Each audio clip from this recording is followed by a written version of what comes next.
Hai guys, berselancar di internet maupun sosial media bisa mendapatkan kesenangan secara instan. Hanya cukup dengan klik menggunakan ujung jari, apapun bisa kamu dapatkan. Tapi yang lebih parahnya lagi, bisa menjadi pembunuh waktu. Sesimpel bermain game, scrolling sosial media, nonton video prank di YouTube, atau sekedar browsing gak jelas tanpa tujuan. Bahkan yang terparah, nonton tayangan pornografi seharian. Itulah mengapa teknologi dan internet bisa menjadi jahat dan dapat menghancurkan hidup kamu. Coba bayangkan, siapa yang makan sambil nonton YouTube? Siapa yang sebelum tidur stalking mantan atau sekedar scrolling sosial media? Siapa yang lagi boker sambil nonton series di Netflix? Siapa yang lagi jalan-jalan sambil selfie dan update di Instagram Story? Siapa yang gak bisa LDR lama-lama sama handphone? Internet memang bikin candu. Kamu gak akan bisa lepas layaknya lagi jalanin hubungan yang toksik. Kamu jadi gak bisa bersyukur. Bersyukur sama apa yang kamu miliki. Karena kamu sibuk membandingkan diri kamu dengan orang lain yang hanya kamu lihat di sosial media. Kamu jadi gampang bosan. Ketika lihat pasangan yang tadinya cantik bak princess, seketika lihat selebgram di Instagram dengan body hot dan muka kayak artis Korea. Kamu merasa pasanganmu gak secantik itu. Hati-hati guys, bisa-bisa jadi ke lain hati. Kamu jadi orang yang pemalas. Memang gak ada yang bisa ngalahin nikmatnya rebahan sambil scrolling sosial media sampai lupa waktu. Dan tiba-tiba udah gelap aja. Bahaya guys, kalau kebiasaan ini kamu pertahankan. Kamu jadi gak happy, ngerasa hidup si A lebih bahagia ketimbang kamu. Padahal, apapun yang ada di sosial media itu versi yang terbaik. Jarang sekali orang pamer kesedihannya, karena bisa jadi bahan bully oleh netizen maha benar. Dan bikin kamu gak fokus. Dikit-dikit buka Instagram, dikit-dikit nonton YouTube, dikit-dikit main Mobile Legends, dikit-dikit lama-lama jadi bukit. Ini yang bikin kamu susah fokus ngerjain hal yang lebih penting. Alhasil pas udah deadline-nya, langsung sat ngerjainnya. Kebiasaan yang begini malah bikin hidup kamu jadi gak produktif. Ngeri kan? Internet juga bikin kamu jadi orang yang FOMO, fear of missing out, takut tertinggal hal-hal yang lagi happening dan mau selalu up to date. Mulai dari berita yang gak jelas sampai berita yang berat. Dan tanpa sadar, hormon dopamin juga sudah merasuki diri kamu. Hormon dopamin merupakan hormon yang bertugas sebagai pengendali emosi. Hormon ini akan meningkatkan suasana hati sehingga seseorang akan merasa lebih senang dan bahagia. That's why teknologi dan internet begitu membuat kamu kecanduan, karena dapat memberikan kesenangan. Tapi kalau hormon ini terus kamu manjakan, bisa berefek negatif buat diri kamu. Nah, di video kali ini kita akan membahas bagaimana teknologi dan internet bisa menghancurkan hidup kamu dan gimana cara mengembalikannya agar kamu bisa lebih produktif dan tetap bahagia tanpa perlu kecanduan internet. Ibarat membalikan telapak tangan, dengan mudah teknologi dan internet berubah menjadi jahat. Pertama-tama, dapat merusak kesehatan mental kamu. Dengan bermain sosial media secara ekstrim, perlahan-lahan melepaskan diri kamu dari dunia nyata dan bergantung dengan internet. Lama-lama mental kamu akan ikut terguncang jika nggak diatasi dengan baik. Kedua, dapat menyulitkan kamu dalam mengatur waktu. Karena keasikan bermain internet membuat kamu sulit mengatur waktu yang mungkin sudah kamu buat. Akhirnya waktu menjadi berantakan dan pekerjaan gak ada yang terselesaikan. Ketiga, dapat mengganggu waktu tidur kamu. Lagi-lagi karena keasikan nonton video prank dan video pamer saldo ATM atau nontonin cewek-cewek di Bigo Live sampai bikin jam tidur kamu terganggu. Alhasil pas pagi harinya kamu terus mengantuk dan jadi tidak produktif. Keempat, dapat membuat kamu malas berinteraksi langsung dengan orang lain. Kalau dulu mau ketemu dengan pujaan hati langsung mendatangi rumahnya dengan membawa sekotak martabak manis. Kalau sekarang hal-hal yang terasa dekat menjadi jauh. Ya kita ambil contoh, ketika lagi hangout dengan teman-teman bukannya ngobrol atau melemparkan canda satu sama lain, tapi kita malah sibuk dengan handphone masing-masing. Hayo ngaku, siapa yang sering begini? Kelima, dapat mengubah mood kamu secara mudah. Ketika gebetan melihat postingan di Instagram story kamu, rasanya senang bukan kepalang. Tapi saat nunggu gebetan yang belum send story kita, rasanya jadi manusia yang paling menyedihkan di dunia. Ingat guys, jangan terlalu senang atau sedih, karena sebenarnya senang dan sedih itu sepaket.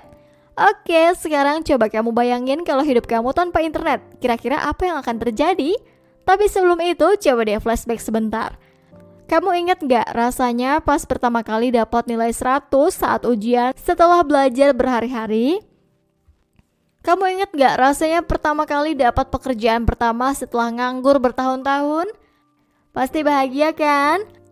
Sama halnya ketika kita bisa menemukan dan mendapatkan apapun yang kita mau dari internet.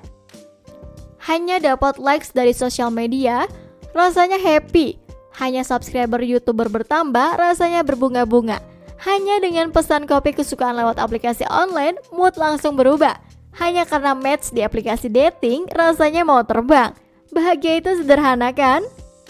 Cuma tinggal klik-klik saja, kamu bisa dapetin itu semua. No effort, no wasting time. Kalau sudah begini, apa kamu masih mau bekerja keras dan menghabiskan waktu yang lama untuk bisa mendapatkan apa yang kamu mau? Jika dengan searching di mbah Google, jawaban dari pertanyaan-pertanyaan sulit di sekolah kamu bisa langsung dapetin, dan hasilnya akan tetap sama dengan kamu belajar berhari-hari. Jadi pasti kamu berpikir, apa gunanya belajar berhari-hari kalau ada yang mudah? Kenapa harus bertahan dengan yang sulit? Ya, itu yang disebut efek dari internet, yaitu candu. Hal-hal yang menyenangkan secara instan tentu saja membuat kamu kecanduan. Tapi dampaknya malah membuat kamu jadi gak menghargai proses di hidup kamu sendiri. Kamu menjadi orang yang malas melakukan sesuatu yang bermanfaat untuk hidup kamu, tapi sangat rajin melakukan sesuatu yang bahagianya semu. Ya, seperti proses untuk bisa menjadi manajer di perusahaan. Gak semudah naik level di game Mobile Legends. Proses untuk bisa mendapatkan jodoh gak semudah yang ada di drama-drama Korea. Proses untuk bisa mendapatkan beasiswa di luar negeri gak semudah kayak postingan artis-artis yang lagi liburan di luar negeri. Padahal, internet itu sendiri hanyalah alat yang digunakan tergantung oleh penggunanya. Kalau kamu pintar dalam menggunakannya, maka internet bisa ada di genggaman kamu. Sekarang kamu coba untuk menyingkirkan hal-hal yang membuat tidak fokus dengan detox bermain sosial media atau puasa internet. Atau bahasa kerennya, dopamine detox. Apa itu dopamine detox? Dopamine detox adalah salah satu terapi yang dilakukan untuk membatasi kegiatan atau perilaku yang memicu pelepasan hormon dopamin di otak. Dopamine detox dilakukan untuk mengurangi atau menghilangkan hal-hal yang mendominasi dopamin yang berlebihan dan tidak sehat. Misalnya, menggunakan handphone, game online, hingga termasuk menonton tayangan pornografi. Cara melakukan dopamine detox adalah dengan membiarkan otak beristirahat sambil meriset otak yang berpotensi mencari-cari kesenangan melalui internet. Misalnya, kita kecanduan game online, alih-alih menuruti keinginan untuk terus bermain, sebaiknya kita membiarkan diri merasa bosan atau kesepian saja agar otak bisa melakukan dopamine detox.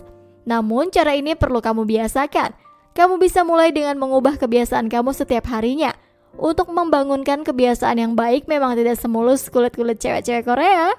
Tapi bisa kamu ubah dengan menanamkan mindset bahwa kesenangan yang kamu dapatkan di internet itu hanya sementara. Karena kesenangan yang sebenarnya ada di depan mata. Meski awalnya akan terasa membosankan, namun jika kamu paksa terus, lama-lama hal-hal yang kamu anggap bosan akan terasa menyenangkan. Tapi apa masih boleh untuk tetap menggunakan internet serta sosial media sebagai media untuk mendukung pekerjaan yang sedang dilakukan? Tentu saja boleh. Namun dengan catatan, sebelum memulainya, kamu terlebih dahulu harus mengurangi frekuensi bermain sosial media, menonton tayangan pornografi, gosip, berita yang sedang trending, Netflix, YouTube, dan lain-lain. Kenapa? Agar di mindset kamu tidak ada lagi kesenangan yang semu untuk sekedar menghibur diri saat bosan. Kamu bisa memberikan reward untuk kebahagiaan kamu sendiri ketika pekerjaan yang kamu lakukan sudah selesai. Selanjutnya, kamu harus pertahankan kebiasaan ini selama 100 hari agar mindset ini terbentuk tanpa secara sadar di diri kamu. Dengan begitu, kamu akan jauh lebih mudah bahagia dengan sesuatu yang pastinya jauh lebih penting. Dan bisa dengan mudah mencapai keinginan kamu yang mungkin selama ini kamu tunda-tunda terus. Kamu pun jadi lebih fokus dan produktif tanpa memikirkan hal-hal receh yang gak akan berdampak apa-apa dalam hidup kamu. Selain itu, kamu juga bisa menerapkan beberapa tips ini. Menghabiskan waktu dengan orang tersayang. Coba deh, sekali-kali berhenti sejenak dari hiruk-pikuk dunia maya dan mulai berinteraksi secara real dengan orang tersayang. Bisa dengan makan malam bersama, menonton film bersama, mengobrol secara empat mata, dan lain-lain. Selain bisa meningkatkan hormon dopamin, tapi bisa juga meminimalisir kamu untuk bermain internet. Mantap kan? Melakukan hobi yang kamu senangi, Membuat diri kamu senang gak melulu dengan internet.